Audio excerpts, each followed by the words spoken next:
De Bric et de Broc 69. Route, ouvre-nous. Tant est lumière et infinie la route. Jamais le soleil ne s'y couche, ici ou ailleurs. Où que mène son asphalte, au pire dans une impasse, elle vainc les reflets d'argent de la lune.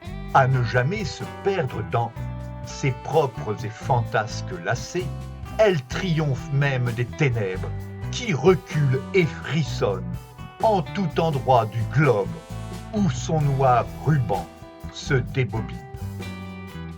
Portée par les rayons solaires qui en délogent les ombres, la route et ses éblouissements, azurés ou divins, chassent les vieilles peurs tapies dans les obscurités des mémoires angoissées, ployant sous trop de souvenirs.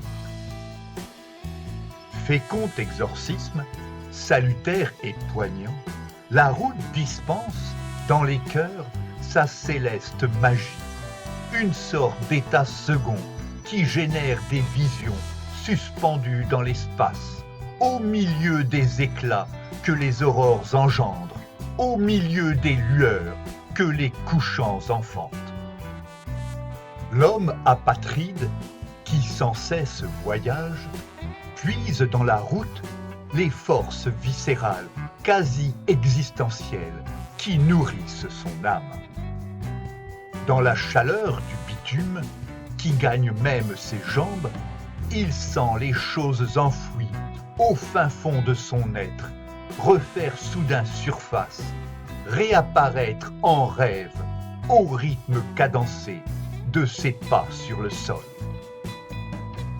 Quand bien même y aurait-il une vague mélancolie dans son regard tourné vers le lointain, la route l'éveille au sens de toute chose, à la beauté du monde.